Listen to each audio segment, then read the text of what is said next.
उसी की शर्म खाकर उन शहरों की कोई ना कोई वो शहर जो मिलकर पाकिस्तान के बजट का 70-72% देते हो, उनका हक उनको लौटा दें। और हम पहले ये समझ रहे थे कि शायद माजूरी है, मजबूरी है, कमजोरी है, नाअहली है, ना तजर्बेकारी है, जिसकी वजह से नहीं कर पा रहे। लेकिन हैदराबाद कभी कराची के जलसे में ये बता भी दिया कि नीयत भी ऐसी नहीं थी। वो हमारे लापता लोगों को दहशतगर्द समझते और कहते और करार देते हैं। हमारे लोगों से जो जेलें भरी हुई हैं उसको जायज समझते हैं। हम एक कौम की हैसियत से, एक तहरीक और तंजीम की हैसियत से हमने फैसला किया है और हर दौर में करेंगे। ईमान बेच के मुआहदे नहीं किए हैं, किसी को अपने नजरिया और बयानिया किराए पे नहीं दिया हुआ है। हमारा अपना अलग तर्ज सियासत है, अलग बयानिया है, अलग तारीख है, अलग तहरीर है। अभी एक सवाल ये कि अभी क्या वजूहत है कि मतलब गवर्नरशिप के ऊपर फैसला नहीं कर सकी जी, गवर्नर सिंह के अहदे के लिए अब तो कोई फैसला नहीं कर सकी। नंबर 1 सर, एक मेरा सवाल। सेकंड मेरा सवाल ये है कि जो आपने वादे किए हैं सिंध गवर्नमेंट से और अपना नून की हुकूमत से, वफाक में तो आप शामिल हो गए, 2 कैबिनेट के आपको मतलब मजदूरी बन गए। 2 बातें ये बताएं कि पाकिस्तान पीपल्स पार्टी ने जो अपने पेशरफ हुई है अब तक क्या हुई है, खासकर बताइएगा उस हवाले से कि जो आपने कहा था कि सिर्फ लोकल गवर्नमेंट के हवाले से अब तक कोई इम्प्लीमेंट नहीं आ रहे और इलेक्शन भी होने जा रहे हैं लोकल गवर्नमेंट के। ठीक है, पहली बात तो ये है कि ये हमारे दरमियान पाकिस्तान पीपल्स पार्टी और हमारे दरमियान ये तय है कि मुआहदा नहीं है, ये मुतालबात की एक पेशरफ्त है। हमने और हमारे कारकुनों ने इन्हीं मुतालबात को लेकर हैदराबाद भी, कराची भी, मीरपुर खास भी सड़कों पे निकला है या नहीं निकला, निकला था या नहीं निकला था। हमने वजीर आला हाउस पे कब्जा करने नहीं गए थे, हम अपना यही मुतालबात लेके गए थे कि सुनो और मानो। घरों से निकले थे, माए बहनें निकली थी, नौजवान निकले थे, एमकेएम के कारकुनान निकले थे हमारे साथ। मिन हैसो कौम होने वाली नाइंसाफियों की दास्तान को, अपने साथ होने वाले जराइम को, अपने मारी जाने वाली इंसानी हुकूक की पामाली को और इन सिंध के शहरी इलाकों के मुतालबात को सुनवाने और मनवाने निकलते रहे हैं। अब अगर कोई सुन रहा है तो हम उसको सुनाएंगे, कोई समझ रहा है तो उसे हम समझाएंगे, कोई मान रहा है तो मनवाएंगे और अमल दरामद करेगा तो फिर हम साथ बैठेंगे। साथ बैठना मुआहदा नहीं है कि कल बोले कि आपने उनसे मुआहदा कर दिया था, आज तो आप लोटा हो गए हैं। जितना मुतालबा और जिस रफ्तार से मुतालबात, यानी हमने सिंध के शहरी इलाकों से होने वाली नाइंसाफियों, उनके खिलाफ होने वाले जराइम को हमने पाकिस्तान की कौमी क़यादत से मनवाया है कि ये हुआ है हमारे साथ, जब भी तो उसकी तदारुक करेंगे। और पेशरफ्त ये कि मीटिंगें हो रही हैं और इसको पेशरफ्त नहीं कहा जा सकता मीटिंगों को। उसके बाद जब पहला एजेंडा, पहला नुक्ता पूरा होगा तो हम कहेंगे थोड़ी सी पेशरफ्त हुई है।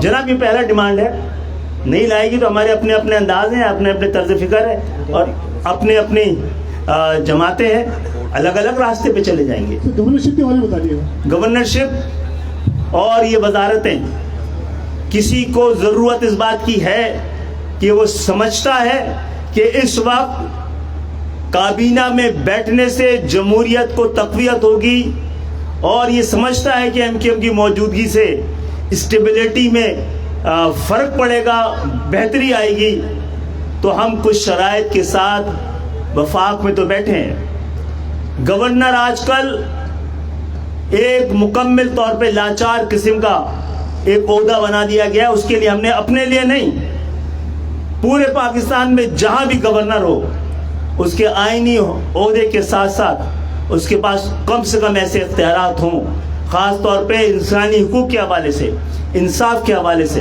कि जिसके बाद हम कह सकें कि इसका लेने का कोई फ़ायदा भी है। अगर हमसे इस सिलसिले में बात होगी تو گورنرشپ کے حوالے سے بھی ہم بات ضرور کریں گے. ڈاکٹر صاحب میرا نام عرفان الفی ہے, 21 ٹی وی کا میں بیرو چیف ہوں. مجھ سے ایک سوال ہے آپ سے, یہ ہے کہ جو معاہدہ ہوا ہے مختلف جماعتوں کا, اس میں اختلافات کی خبریں صدر اور گورنر کے حوالے سے بھی ہیں, مختلف وزارتوں کے حوالے سے بھی. اس حوالے سے مجھے بتائیں کہ ایم کیو ایم کی کیا پوزیشن ہے اختلافات کے حوالے سے. دوسرا میں یہ پوچھنا چاہ رہا ہوں آپ سے کہ حیدرآباد سے آپ ایم این اے بھی رہے ہیں, ابھی آپ نے خوبصورت بات کی کہ حیدرآباد میں ہم خدمت خلق کے کارکن ہمارے ان کے اوپر ٹارچر بھی ہوئے لیکن انہوں نے کام جاری رکھا. کیا وزارتوں میں اور کیا گورنر کے لیے کوئی حیدرآباد میں کوئی اچھا امیدوار آپ کے پاس نہیں ہے؟ نہیں, حیدرآباد میں رہا ہے. حیدرآباد کے لوگ ایک زمانے میں بڑے پیمانے پہ مجھ سمیت حیدرآباد کی نمائندگی ایک زمانے میں پورے کراچی میں, پورے ایم کیو میں کسی ایک کی تھی تو حیدرآباد کی تھی. یہاں پر یہ ایک پوری تحریک اور ایک یہ علاقوں میں بٹی ہوئی تحریک نہیں ہے, علاقوں میں بٹی ہوئی جماعت نہیں ہے. یہاں پر تنظیم, اور یہاں پر وہ سب سے بڑا دشمن ہے ایم کیو, جو اس قسم کی گفتگو کا آغاز بھی کرتا ہوں, جانتا ہوں کچھ لوگوں کو. تو لیکن حیدرآباد پہلے بھی ایم کیو ایم کو صف اول سے نمائندگی کرتا رہا ہے. آج الحمدللہ یہ پوری تحریک کی قیادت حیدرآباد کو ہی ملی ہوئی ہے. اور ایک وقت تھا کہ جو ایک عارضی مرکزی کمیٹی بنی تھی کراچی میں, اس میں 7 میں سے 5 لوگ اندرون سندھ کے تھے. کراچی سے کبھی ایسی آواز نہیں اٹھی ہے. تو یہ آواز, اگر یہ مطالبہ ہم میں سے کسی نے آپ کو دیا ہے تو ہمیں ضرور پہنچائیے گا. اچھا, دوسری بات یہ کہ جو اختلافات چل رہے ہیں دوسری جماعتوں میں, ہم تو کوشش کرتے ہیں دوسروں کے اختلافات کو دیکھیں نا, اور نہیں دیکھ رہے, وہ ان کا مسئلہ ہے. ہمارے درمیان کم سے کم اس حوالے سے کوئی اختلاف موجود نہیں ہے. ہم نے تو لکھ کر نکات دے دیے ہیں, جو اس سے ایگری کرتا ہے اس سے ہم ایگری کریں گے, جو اس سے ایگری نہیں کرتا اس سے ہم ڈس ایگری کریں گے. خالد بھائی یہ بتائیے گا کہ متحدہ اپوزیشن کی حکومت آنے سے قبل متحدہ اپوزیشن کا جلد انتخابات کی بات کر رہی تھی, حکومت ختم ہونے کے بعد عمران خان بھی جلد انتخابات کی بات کر رہے ہیں. آپ کو یہ لگتا ہے کہ اگر انتخابات قبل از وقت ہو جاتے ہیں تو جو ایم کیو کے مطالبات ہیں, خاص طور پر حلقہ بندیاں ہیں, مردم شماری ہے اور بلدیاتی قانون ہے, تو کیا یہ مطالبات پورے ہونے کی توقع ہے آپ کو؟ ہمارا سب سے اہم انتخابات کے حوالے سے سب سے اہم مطالبہ یہ ہے کہ نئے انتخابات نئی مردم شماری کی بنیاد پہ کروائے جائیں, اور اس نئی مردم شماری کی بنیاد پہ نئی حلقہ بندیاں کرائی جائیں, نئی ووٹر لسٹ بنے, اور اس کے بعد انتخابات ہوں گے تو انتخابات کہلائیں گے. اور ہمارا مطالبہ, ہمیں تو سب سے بڑا فائدہ ہے ہماری, یہ وسیم بھائی کہہ رہے تھے کھوئی بھی نہیں چھینی بھی نشستیں. ہمارا کس سے مقابلہ ہے آئندہ انتخابات میں؟ کسی سیاسی جماعت سے تھوڑی ہے. ہمارا مقابلہ پالیسی سے ہے. پالیسی تبدیل ہو گئی تو ہمارا شہر اور ہمارے شہر وہ ہمارے ہی ہیں. خالد بھائی یہ بتائیے گا کہ جو لاپتہ افراد کا معاملہ ہے, کیا آپ سمجھتے ہیں کہ وزیر اعظم آفس کے اختیار میں ہے یا سیاسی قیادت وہ آپ کا مسئلہ حل کروا سکتے؟ دوسرا یہ کہ آپ کے سیکٹر آفس اور جو یونٹ آفس ہے وہ بھی سیل ہیں, کئی جگہ پر مسمار کر دیے گئے, ان کو بھی دوبارہ سے فعال کرنے کا اختیار نہیں دیا جا رہا. کیا سمجھتے ہیں یہ آپ کے مسائل جو اس متحدہ جو حکومت سیاسی جماعتوں کی حل کروا سکتی ہے آپ سے؟ 2 باتیں, ایک تو کوئی اگر وزیر اعظم نہیں کرا سکتا اس کو بتانا چاہیے کہ میرے پاس یہ اختیار ہی نہیں ہے, تاکہ پورے پاکستان کو پتہ لگ جائے کہ لاپتہ افراد کو ڈھونڈنا ملک کا سربراہ جو ہے اس کے اختیار میں نہیں ہے, تو پھر ان سے بات ہی نہیں کریں گے ہم. دوسرا آفیسز ہیں, ہم تو کہا جس نے بھی آفیسز سیل کیے تھے نا, انہوں نے آفیسز کے بغیر بھی جینے کا ہمیں حوصلہ اور ہمت اور طریقہ سکھا دیا ہے. ہم آفیسز صرف اس لیے مانگ رہے ہیں کہ ہمارا حق ہے اور ہمیں ملنا چاہیے. جب ہم حکومت میں تھے تو اس وقت بھی کسی اپوزیشن کی جماعت کا ایک آدمی نہ تو لاپتہ تھا, نہ کسی کے ایک آفس سیل تھے.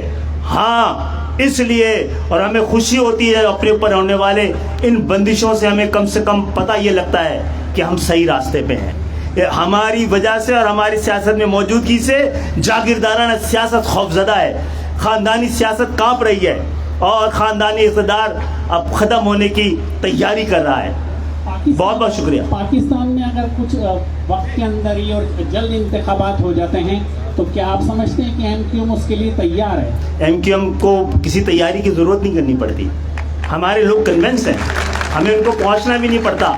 इसके लिए ना हम ना किसी ताकत की पैदावार है, ना मीडिया की पैदावार है। जिंदारान अपने लोगों से, हमारे लोग, हमारे जिम्मेदारान, हमारे मुंतखब लोग आवाम के दरमियान रहते हैं, सांस लेते हैं, जानते हैं, पहचानते हैं। वोट मांगने नहीं जाना पड़ता।